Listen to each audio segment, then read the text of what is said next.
Bartail has been one of the persons who's watched all the shows. I talk to him on a regular basis in the EverQuest Next IRC channel. What we saw with, Kunark for EQ2, you did those 400 quests, you did all the content, and at the end of it, the world wasn't changed. Yeah, I'm Phantom X. I do social media and write articles for EQ Nexus. For the Fall of Bastion, there was a very definite, okay, this is where your story is going to fit into the world.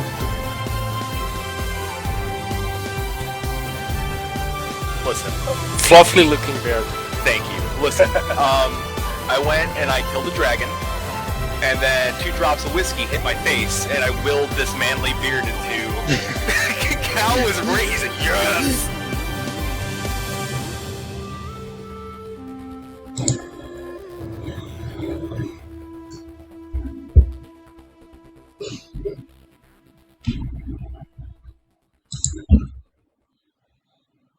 Hello and welcome to EverCast. This is episode number 36, which we've called Best Deal in Town, where we talk about the different pay and subscription models in MMOs and what our thoughts and, what we like, what we don't like about them, all that sort of interesting conversation.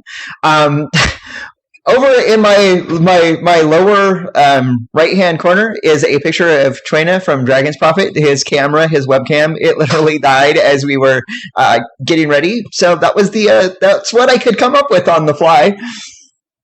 But how about all of the other co-hosts? Everybody say hi. Welcome everybody to the show. Hi everybody. My name is Chewina, the regular dragon. Oh jeez. Oh my god. I am part of the Fairy Tale Guild. First introduction ever. I am Brutalicus, the magician. Magic user, baby. What? Oh my god, that was fantastic! Magic user, baby! What? So, talk about perfect timing. Oh my god.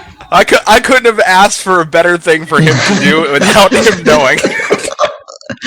So, a little bit of EverCast news. As you know, I wasn't on the show. I can't hear Tamlin. I think everyone else can.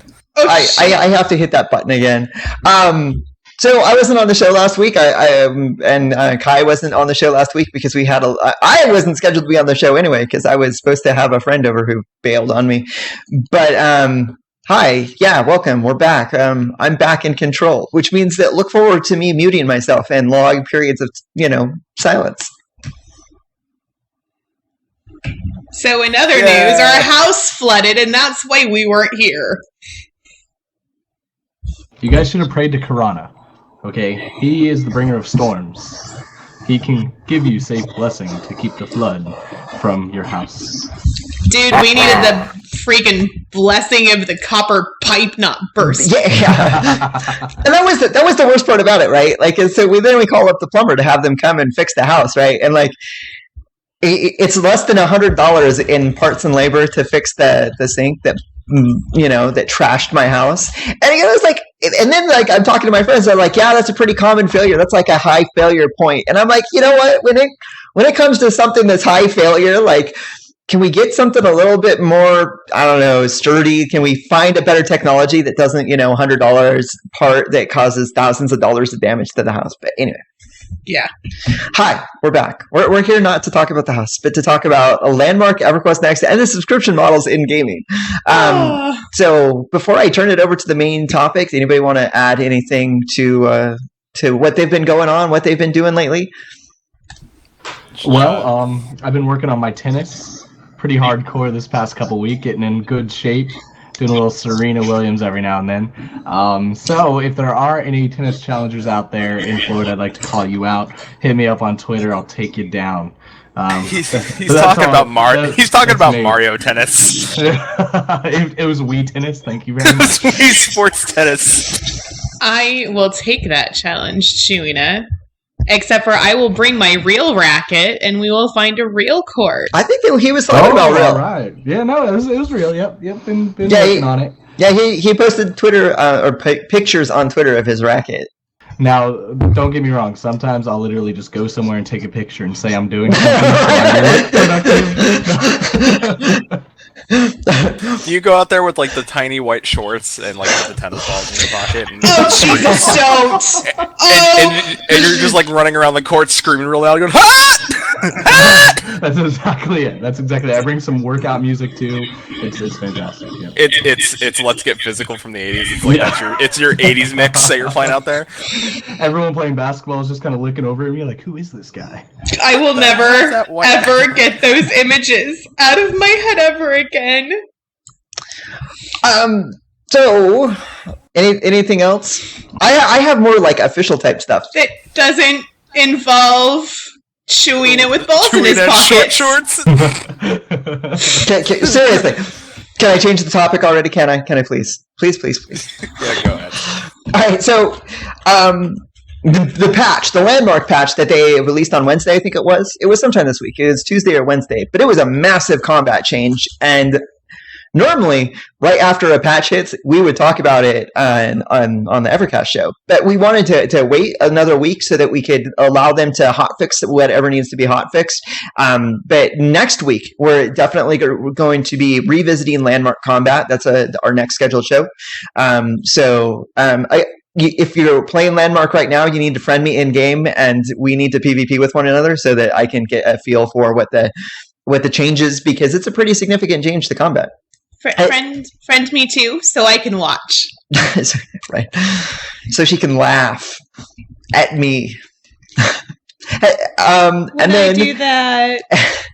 And then this week they also released a new EverQuest Next lore ebook that we're going to cover 2 weeks from now. So this is your warning. No, like, oh my god, you spoiled the story. Spoiler tag. You've got 2 weeks to read the story, because we're going to revisit the lore of Norath and cover all of the ebooks, because I think that this is the second ebook that's come out since we've covered the ebooks on the EverCast show. Yep. And this one's pretty short, so it shouldn't take too long to read. It's only 5 chapters. Yep. So I think that's it for eCast News, and now we can start talking about the pay model of MMOs. And before we go into the topic, a little bit of a disclaimer to frame the conversation, okay? Because we were talking a little bit about this before the show. League of Legends has an awesome free-to-play model, right? But it's not an MMORPG. So we're trying to compare apples with other apples and not apples with oranges. And we think that League of Legends and Dota, they're kind of in that orange category, because while they're online game, they don't have some of those elements that we consider necessary to be MMORPGs. And then the other thing is this is specifically talking about the pay model for playing the game. We're not talking about like the microtransaction cash shop, station cash store, or anything like that. We're basically talking about, like, did you have to buy the game? And if you did have to buy the game, did you also have to pay a subscription to go along with buying the game to enjoy playing it? And what does subscribing to the game give you? Does it give you like something that's worthwhile, or is it just like, this is the basic necessary, have to pay to play? So with that, any last thoughts before we jump right in? Not for me. I'm good. I would say if people, after like maybe the second half, if you have time, if people want us to discuss more in depth maybe other models that may work in the MMORPG realm, we can do that. That may be based on something like League of Legends or Team Fortress or something like that, or Path of Exile. Path of Exile. Discuss that. And Diablo would be another one too, because even though it's not an MMORPG, it's got it's got those same sort of features. Yeah.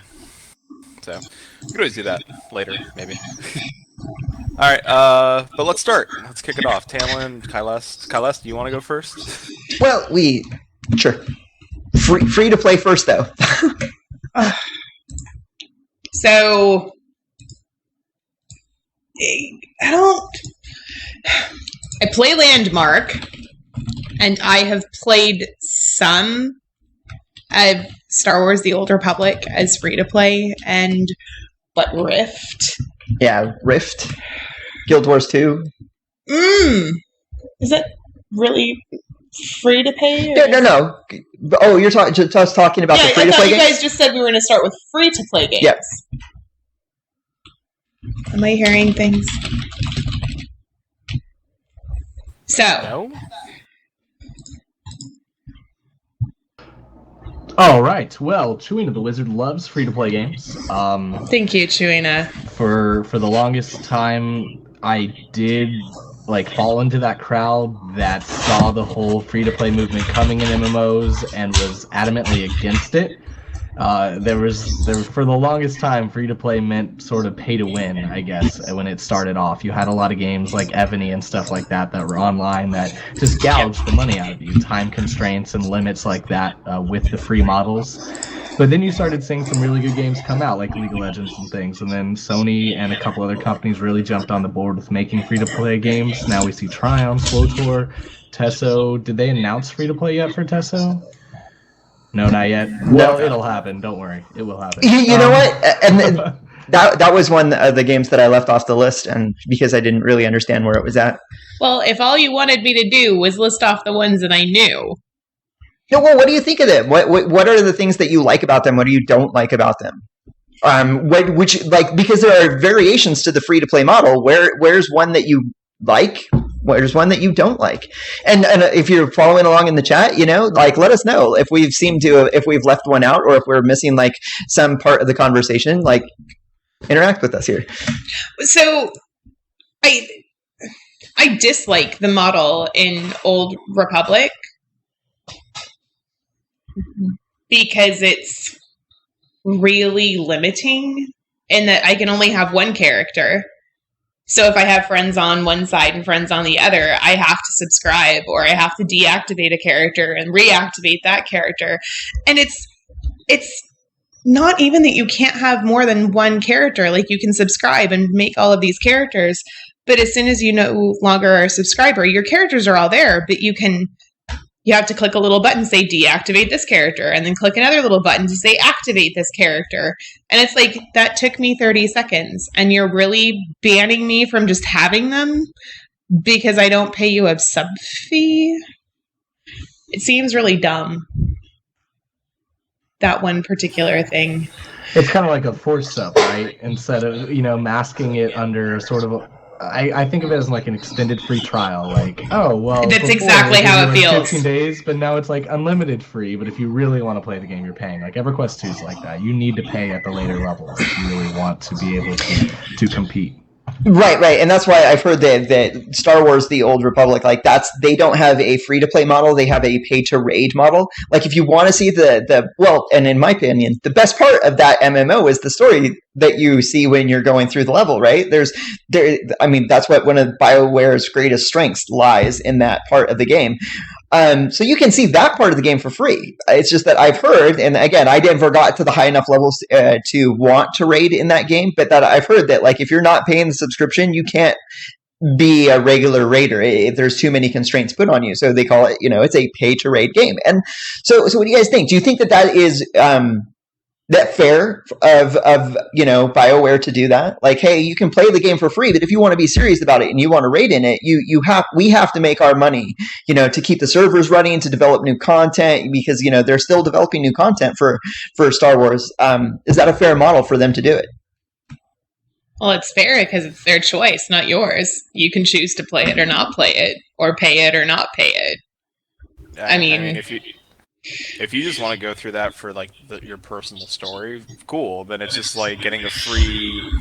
It's like getting a free BioWare game that you can just play through, and you just happen to see other people in the world when you go through that story. If you want more, you're gonna have to pay. That's pretty cool. That's a good point. It's kind of like the drug dealer model. You the first bump's free, and then everything. Right now, I never got serious, but I've played enough PlanetSide to know that it seemed like you could play that game without ever having to have the subscription model. Does that separate it from EverQuest 2 that we were just talking about? And the reason I love no, absolutely. PlanetSide 2 was really, other than Free Roams, their first game that they made completely with the idea of free-to-play going into the design from the beginning. EverQuest 2, of course, was a subscription game that turned into a free-to-play game over time, so they have different strategies and different content strategies. PlanetSide 2, essentially all the weapons and things like that, it kind of does the whole you can pay to unlock it quicker sort of deal. But it's not like, oh, I have to wait 12 hours to get this. It's sort of, do you want to grind for 12 hours while playing the game and having fun? Or do you want to just pay some cash right now to get the weapon up front? So there's an in-game currency you earn from experience and some things like that. And then they also have an appearance cash out too. But every weapon and things that affect the game can be unlocked with in-game currency. And it's not like crazy to have to unlock them. Right. And that seems like a pretty fair manner of doing things. Because, like, me personally, if I was serious about PlanetSide 2, I don't think I would fall into that need to pay to be able to play it. Because, like, I wouldn't see it necessarily as, like, I have to grind for 12 hours and then I get the thing that I want. It'd be like, I played the game for 12 hours. Awesome. What can I get? Oh, that. I can get that. That's awesome. Yeah, I know we said we wouldn't really talk about it, but it'd be kind of cool if they did like the Team Fortress where drop a weapon after every every little bit of time you get something, you're like, oh, I got a gun. I always thought that was fun in FPSs because it made you want that gun. It was like, man, I want to unlock this now, even though you only had it for a short time. Honestly, I think that'd be pretty cool. But they do have some places where you can trial the guns and stuff for free and get free trials while you're playing and stuff. So it's not like they're trying to rip you off. Like they're trying their best to imitate kind of what League of Legends and games are doing to make a fair free-to-play model that can be enjoyed by others and paid for by others. I don't know. Yeah. I spent way too much money. That's all I can say. Way too much money. Right, and that's one of the things that they've said about when they were transitioning from the where you could sub on SOE for each individual game, and then there was the all access that was separate, and they did away with that, and they just said that bam, all access gets you subscribed to all of our games. And when they were going through that, I kind of got the impression through like Smedley's Reddit thread that what they really want you to do is log in and play the game, because I mean, I'm assuming the underlying psychology of that is that if you're playing the game, you're more likely to pay for that, other extra stuff. Yeah, and on top of it, one thing that they say about the kind of emergent style of PlanetSide is that you need players to play against. I mean, there's no NPCs, there's nothing going on. If there's not massive battles, you're not having fun. So they say, well, the minority population of those who pay are, helping us pay the bills, but those who are not paying are still helping the experience for those who are paying. So they both kind of contribute. Yeah, I've heard about that. What do they call it? The subsidized. The paying players are subsidizing the free players so that they have people to play with, right? And that makes a whole lot of sense too. Like because we have Vanguard out here on the list of games that went free to play, even though that it's no longer in. That was one of the things that I wish they had done about Vanguard a whole lot earlier, because it's a whole lot easier to convince your friends to come play with you when the game doesn't cost them anything. Is like lowering that barrier of entry, and I think that's one of the strongest selling points about free to play models is that if you want people to come and try out your game, like you have to have a good, a good hook and low barriers to entry, and that free trial or that free to play type model, it works out great. Yep. I mean, I'll say this, like, when I went back to play Rift, right before it went free to play, I'll buy the expansion. It was like super cheap on sale, like it was like 50 or 75% off. So it was like dirt cheap. And then they went free to play, and I jumped in on the free to play model to take a look at it. Like Rift really does have like the best model for free to play. It is seriously, you have all the access in the world to the game. Like you can raid, you can PvP, you have access to all the content. The only difference is like for like the newer spells for their second expansion, like you have to buy them individually if you really want them, but it's not required. It's not like that they give you any like boost or anything like that. It's like it just gives you an option to play as a different sort of class if you want to do that, which isn't that big of a deal. It doesn't give you any sort of edge. Right. And that's when games offer that type of pace, we weren't going to talk about that. Never mind. We were going to talk about the cash shop in free-to-play games, and we were like, no, we're just sticking straight to the other stuff. I just, like, if we ever revisit that topic, we can talk about that again. But Yeah, because microtransactions is a whole other can of worms. yeah, they're not the can of worms we're opening up tonight. Yeah. But you're right. I've played Rift. I wish that they had gone free to play from the get go, because I feel like the money I sunk in to the collector's edition in the first 6 months of subscription, when it was a subscription game, I was like, well, that kind of sucks. That was money out the door. Yeah. I have always had a lot of bad decisions when buying games in the past. I wasn't someone who really looked for reviews, or, I'd be someone who'd jump into the hype before. Yeah, right. Age of Conan. I bought the collector's edition for Age of Conan. I'm like, oh my god, this is gonna be the best game ever. Oh man. You're the guy that bought Superman 64, like rating that. You're like, look, guys, I got Aquaman 64 and Superman 64 right now. Let's go. It's totally Tamlin too, though. No, and that was, Rift, when I bought the collector's edition of Rift, that was when I learned the lesson. Like, okay, you can't just, with my experience went from Vanguard, which had a horrible launch, it was buggy throughout its existence, and then I went to Warcraft, and then I heard that, like, okay, well, Vanguard, that's not normal. That is not a normal launch. Games launch like Warcraft, and Warcraft is, at the time I was playing it, very polished, very, it is the I'm not going to say the gold standard of MMOs, but for when I don't know how to put it. It's a nice game to play for your first time, because it makes everything very simple, very straightforward. And Blizzard does a very good job of making it simple enough so that you can just jump right in and play. And then I'm like, okay, well, all these other people that I know they're jumping in to play Rift. How bad can it be? And I'm not saying that Rift was a bad game, but it was just not I'm like, whoa, I paid way too much for this, and I don't know if I'm going to be playing enough to justify the sub. And I warned him. And see that I think that's the bad side of those model. Like when you kind of want them to I can understand not having a hey, try out our game to level 20 or such and such right out the door, because people would be like, well, this is bad. Nobody would be playing the game. True. I mean, yeah, because typically when MMOs launch, they have a rough start. There have been very few games that have launched really pristine out of all. When we talk about the sub-base game, Flatus, we need to revisit Final Fantasy 14, because that's we could revisit Rift and Final Fantasy 14, because those are two games we can talk about their launches. Rift's launch wasn't too bad. It was legit. Yeah, it was a pretty smooth. I mean, it had minor bugs, but it wasn't anything where we had nothing like game. It wasn't like ArcAge's launch. Where people couldn't log in, like login hours were 4, 6 hours, 7, 8 hour, 9 hours, 10-hour waits, 3-day waits. Well, that's the thing is we're still talking about free to play games, and I think that we decided that ArcAge is a freemium game, or that there was a freemium. Or a paywall game, which is that you can play the game for free, but there are certain content features that are put behind a paywall, and it's basically you can play all these parts of the game, but these parts of the game you really have to subscribe and pay for in order to have access to them. Yeah, or you're kind of limited in what you want to do. I mean, you can still play that part of the game. It's the best way to describe it is the crafting and the farming and stuff. Right. You're limited to you get a bumped down version of it instead of if you pay them monthly, you get your stuff spins faster. You get more points or the hell.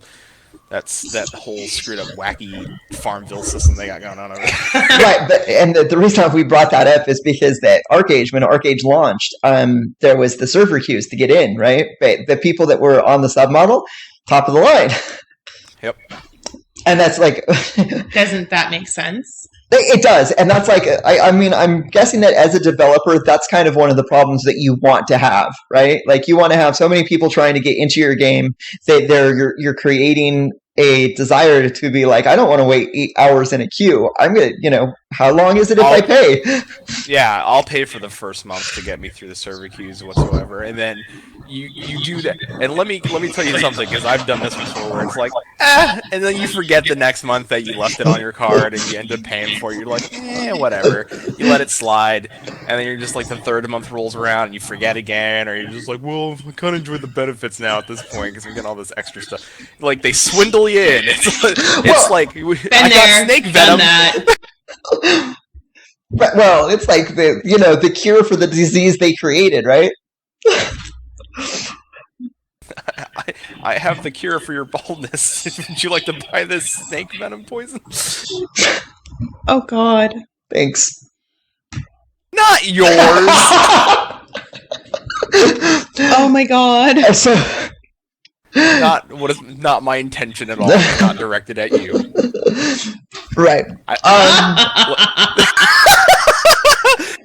So we have, I don't know if you guys ever played, but we had one other game that I put down on the list as a freemium or a paywall type game.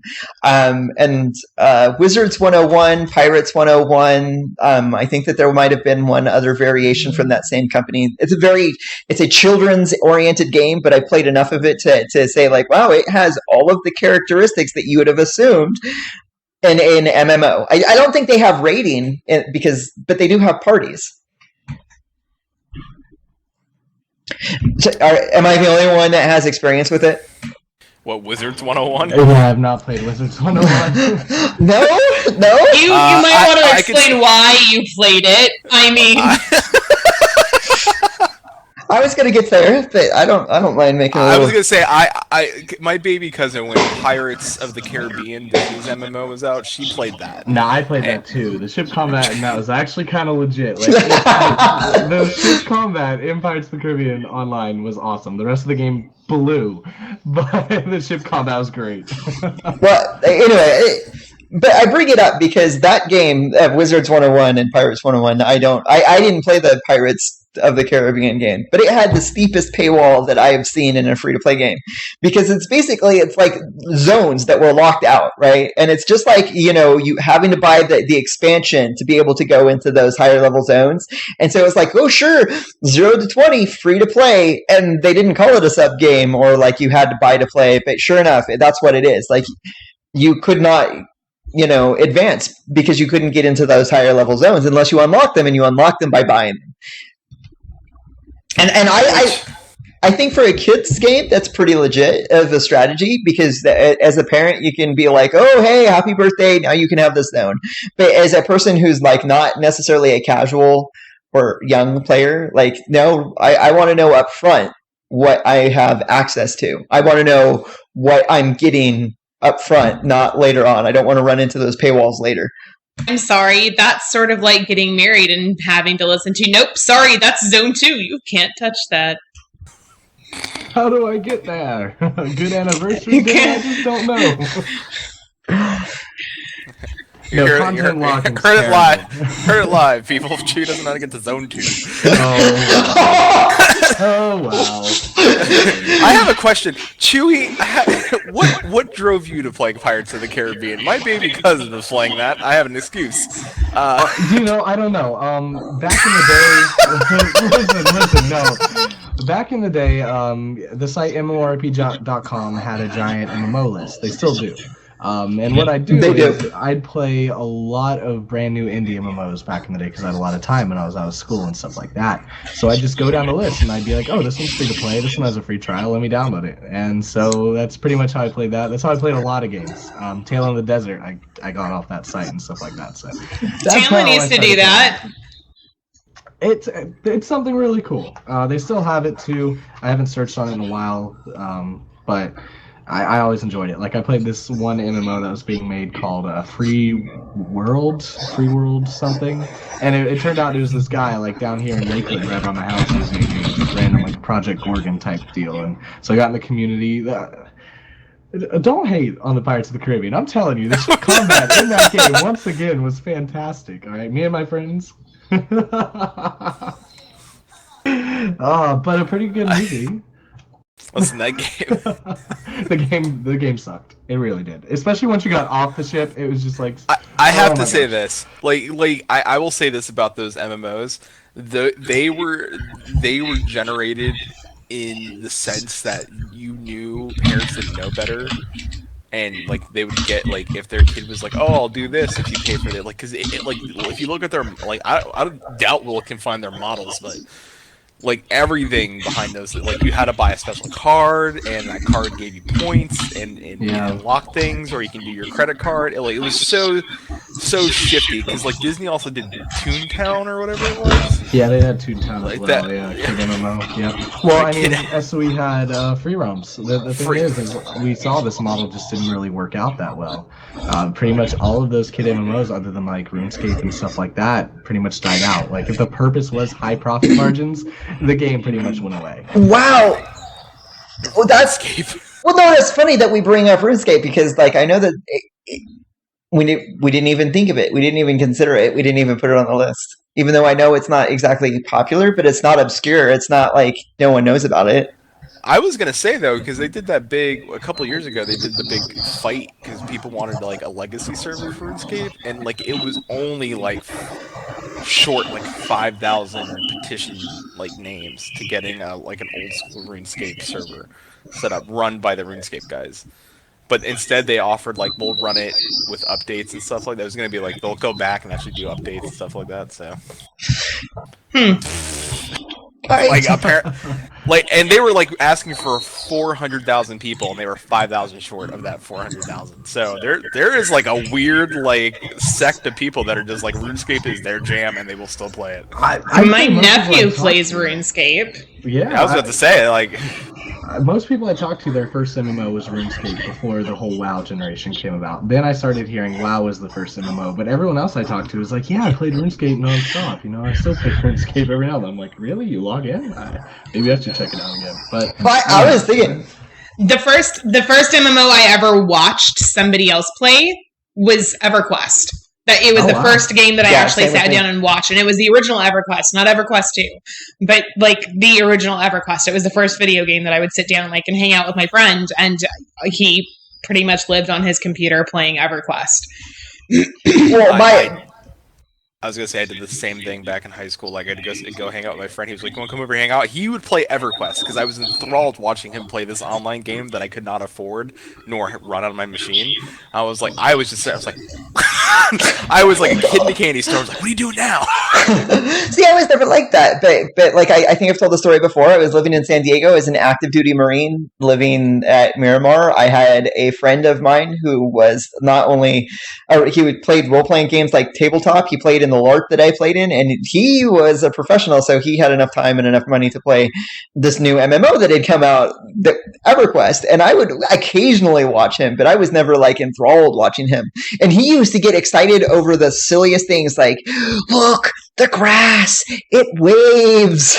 I'm like, wow, dude, that's cool, I guess. I don't know. Let me drop this bomb. Because when I would be like, oh my god, I love World of Warcraft, it's so pretty. Do you know what Tamlin would tell me? But babe, in Vanguard, the grass totally moves, and in World of Warcraft, it totally No, doesn't. No. My complaint about Warcraft grass is that if you look at it, if you examine it, it's not 3-dimensional. It's it's a line of grass that they've mixed at different angles to give the appearance of 3D. But the texture is just a 2-dimensional one. They do a lot of that. On my your computer, because my computer is not as good as his is, that's how Vanguard looked to me. So, neener. but anyway, the other thing that my friend would get really excited. Well, no, he didn't get really excited over. I think that I got really excited because all night long he would be killing Fae, and in the original EverQuest, when you killed the Fae, they screamed. And it was obnoxious, and I would be like, dude, could you turn that down? It's 2:00 in the morning. But yeah. Stupid Faye keep me up all night. Hamlin's girlfriend Faye was really awkward. Apparently, she always kept him up at night. Like nobody in outside the nerd realm was like, what? Like he's got a weird, like his girlfriend keeps him up at night with her like weird screams. Maybe she's night terrors. Wasn't my girlfriend. My roommate was keeping me up all night, making his face scream. Anyway. Oh my god! So, the last part of Why is there no sound effect for that? I feel like there should be a soundboard. Don't! Oh shit! Anyways, let's continue. So, the last conversation that I put down for the free to play is the pay to win. And like I could name one game off the top of my head that I really feel is pay to win that is an MMO, but it doesn't quite cut into being an MMO RPG. And so what do you guys have like an actual MMO RPG that you really feel is pay to win? Like you have to pay money to even be able to win. World of Tanks. Is it that in MMO RPG though? I'm role playing a tank. I don't know. I'll ask my Pew pew. No, it could be. I don't know. No, hey. If you can roleplay like Planet, you can roleplay and roll the tanks. You're on with your squad and voice chat. You can be like, "Oh, you trying to load the cannon?" I don't. It's possible. Oh my god! I just don't think as nerds we should hate on other nerds too much. No, hey, and I whoa. think Angela has a good point. World of Tanks was extremely paid to Call me by my real name again, Chulina. It's because your names are showing on Skype. Kylest. Damn it. It was definitely pay to win though. She definitely like they had those gold rounds, which are basically like one hit shots on another tank that you can buy, and they were limited depending on. I mean, they got rid of that, so I don't know still how pay to win it is, but it was, and I think it counts as an MMORPG. No, it doesn't. It doesn't have it's not persistent, right? We said that an MMO has to be persistent, and it's not persistent. So, all right, yeah. But see, I can name a closer that covers like it's an MMO in a persistent world that's pay to win, and that's the Ebony online game. But it's not a role playing game in that you have a 3-dimensional character or even a 2-dimensional character that you're in control of. It's a empire building game where you take like you start with one little city and one little villager and your hut, and you build it into an empire. And it's a it's a free to play or pay to win game. But there's not really that role playing element to it because you don't pick a class, you don't pick a race, you don't pick anything. Anybody can be anything. It's just a matter of what you decide to do through the course of the game. So I can be everything to everyone in that game? There's no elves. Sorry. Screw that noise. All right, so I'm trying to think of a pay-to-win game or a sub-game or even a free game that I've played where it was pay-to-win. Like, every single sort of AAA game I've played recently has felt pretty balanced. I mean, I could go back in time and be like, yeah, this game back then was completely pay-to-win. But for the most part, when I go to play a free-to-play game nowadays, maybe it's because I'm not playing certain games. I mean, I've played, if we talk about browser MMOs, browser MMOs are typically terrible for pay to win. I played Ultima when it was sort of that RTS type of MMO browser game where you would all build your armies on the live persistent 2D map and fight each other out.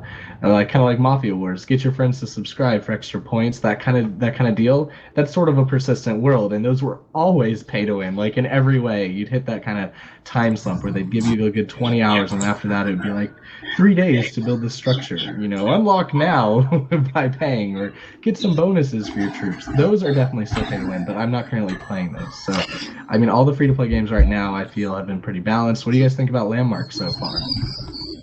As in pay to win? There's no way to win. I don't know. Depends. Is there ever a way to pay to win in MMOs then? I guess combat wise, we don't have. You have a good point. Unless yeah. I mean, if we, as an MMORPG, it's otherwise, I mean, if you didn't want to spend time digging, you could buy all the the stuff you needed. Yeah. Yeah, but the community is so small. Like if somebody was like Krona, like if Krona's like, hey, I need all of this material to work on this particular project, and like I'm like, okay, I have no problem like harvesting when I understand what someone's vision is, and the community is still small enough that like people can really reach out to one another in sort of that way. Landmark, yeah, and plus like there are very specific ways to win in your other MMOs because most of them center around combat, and you win combat by defeating the bad guy. And I know that's kind of another topic because I don't really like basing the whole game around killing things and taking their stuff. But Landmark is like totally a 180 from that in the other direction. Like it's a creative game, and there's no, I mean, how do you win a creation when that's the object of the game? Good question.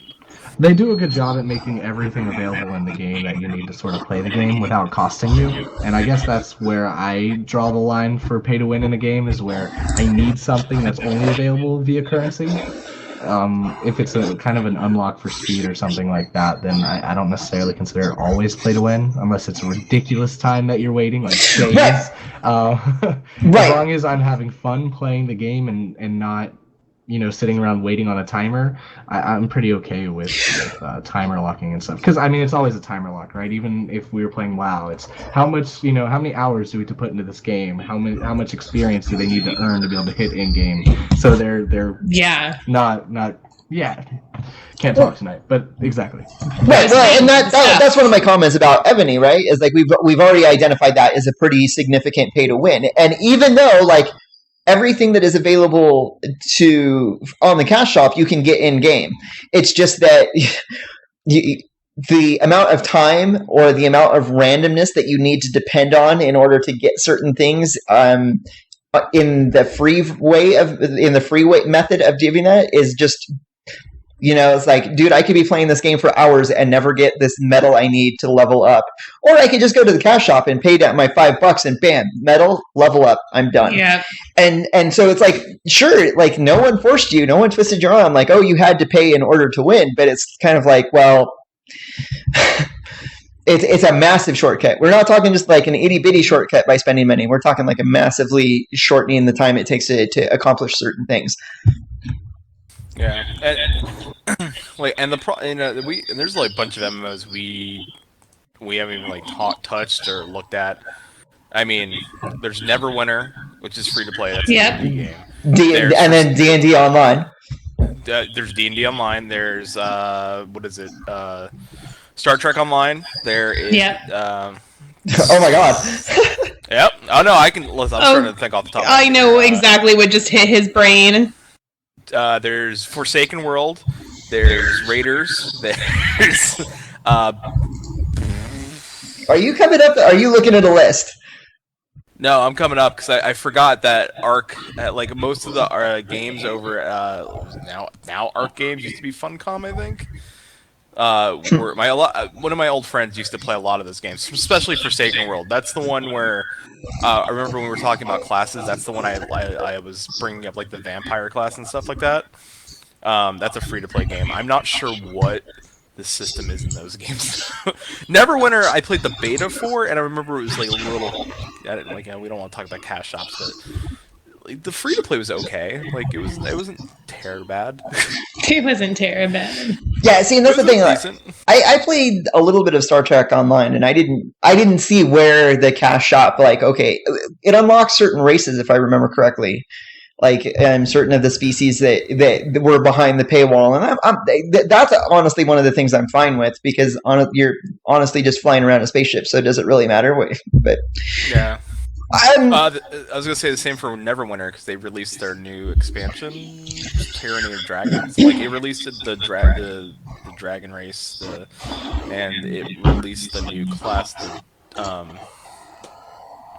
the Necromancer. But the Necromancer is free to everybody. They like that. Everybody got the class, but if you want to pay for the race, you have to do that. So I'm okay with that. Like that was kind of a fair trade-off, I think. Yep. So, I have a question. Sure. Are any of you against free-to-play? Because I feel if we had this conversation a couple of years ago, it would have gone very differently. You know, back when the model wasn't really tried and true yet, back when it was sort of an iffiness of whether this new movement would even take off. Do you guys pretty much see just the benefits in it now? How are your overall standings when it comes to a game going free-to-play or starting off free-to-play, I guess? I've switched in my stance, and we'd have to get into the sub-based games for me to like articulate my point. I can't wait. I asked him not to tell me before the show because I wanted to be surprised when what he had to say.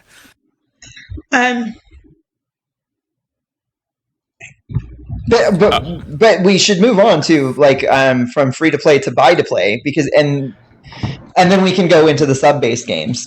That's a good point. There are a couple questions in chat that we can hit real quick. Serial asked, what about locking spell or item tiers to paid memberships or drop chests that require a paid key? We sort of answered that the whole content being locked was sort of a bad thing as far as free-to-play was concerned, but if you guys had anything else to add on that? See, like Vanguard did something that I thought was pretty distasteful in that they had raid equivalent gear that was inside those lock boxes. And so you'd basically go to the cash shop and you'd buy your keys. And then when you were out running around adventuring, you'd occasionally come across a lockbox, and then you'd take your paid key, unlock the lockbox, and you would get whatever was inside. And a lot of it was like, experience point boost and reputation boosts, mounts. But then there was also raid level gear that was in those boxes, and that was the good thing is that even though that they were in the box, you can put them up on the auction house, so you could basically the paying players could subsidize the free to play players. So like if I wanted something that was coming from a lockbox and I didn't want to pay money and I had gold or platinum, I could go look for it on the auction house, and someone who had bought the key and opened that thing could get gold for it. And so there was a kind of an exchange for it. But ultimately I thought that like putting that sort of, raid equivalent gear in a lockbox that somebody could get like on their first day playing their character was like, I didn't like that. Like he didn't earn that. He just paid money and got it. I had a couple of mounts from those lockboxes. Just saying. Yay, mounts. I had a panda bear. So what do you, I mean, like that's just me. Chewy, what do you think? I don't know. Like lockboxes and things like that, it depends what's in them and how hard they are to get if you're not buying them, I guess. Like if I'm sitting there for months and months and months just to get one, and there's this really awesome item that is sort of pay to win in it, and someone can just unlock it instantly, then I'm totally against it. I do like the sort of random drawings. EQ2 has something similar where you can, pay to have this like goblin appear, and you can go through this little game, and it's like a randomized win, kind of like gambling a little bit. I think that's kind of cool, especially if it's just appearance items and stuff. Like, hey, I'm going to take a risk. I'm going to put $4 up and see what happens. I'm always kind of cool with that. And that's sort of what a lockbox is too, right? You don't really necessarily know what you're going to get out of it. And I don't know, if you choose to gamble online, I guess you're choosing to gamble at that point. So you can't be that mad. I'm cool with it. Yeah, Okay.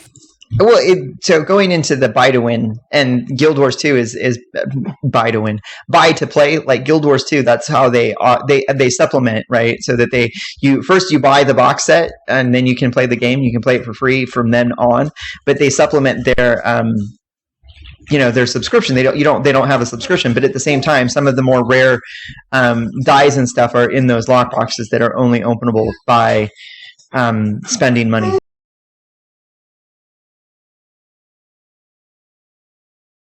Yeah, I mean, the model for Guild Wars 2 is kind of it's nice in the sense that I bought the game and I never have to worry about paying a subscription for it, and I can go and download and play it anytime I want. Just hop in and see like what is going on in the world of Guild Wars 2 at the moment. And I may jump in when they get their AI all figured out. Yeah, right,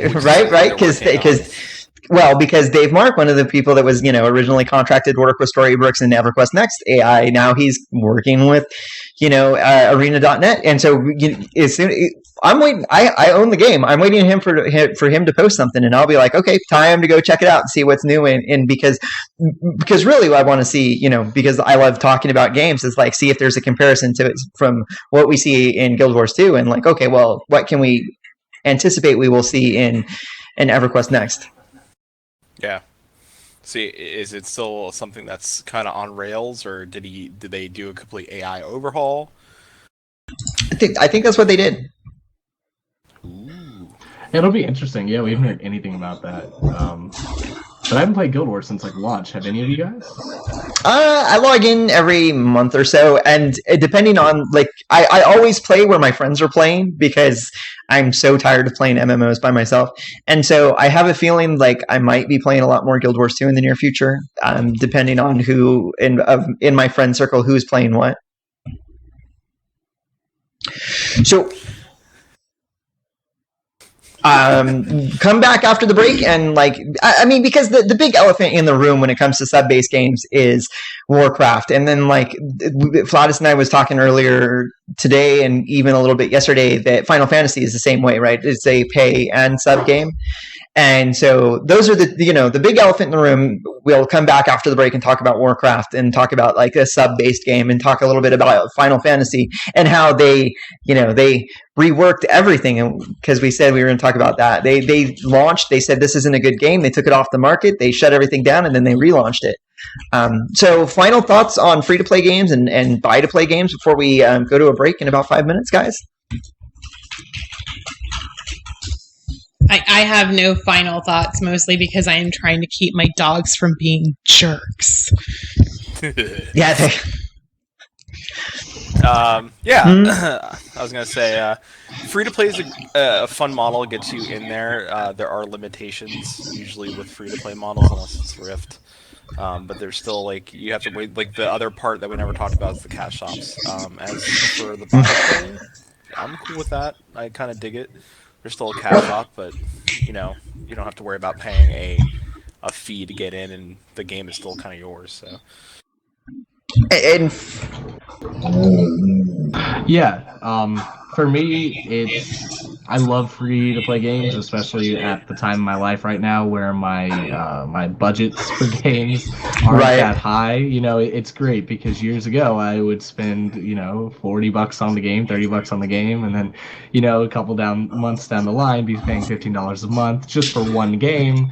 That can get really expensive, and I afforded it when I was little because I worked at a skating rink and had no bills living at home. So it was like whatever. Yeah, I love pay to play. I love subs, but nowadays I really like, especially for the quality control, the free to play methods. The fact that I can jump into a game and the game sort of has to earn my attention instead of the other way around. I'm not sort of a slave to the game. Instead, if I don't like the game, I just move on. They didn't get anything out of me. So, as a consumer, I love it. Right, and then I forgot, it's in the notes, but when we come back from the break, we're also going to talk a little bit about the system in place that is in WildStar, I think has it, and EVE Online definitely has it, where that you can pay a subscription, but you can also buy the subscription with in-game currency. And I think EverQuest 2 has that, Chronos, right? EverQuest and EverQuest 2. Yeah, too, yep. Right, so we talk about those type of systems where if you play the game a whole lot, you earn enough in-game currency that you can buy your subscription using the in-game currency. Word. All right, we're going to go to break a little bit early. We have a video that we're going to play. Unless anybody has any thoughts, I thought I heard somebody coming online to say something. I'm good. All right. So it's a 7-minute extra credit video. We will see you after the break. Who wants to volunteer to camp us out? Will camp us out.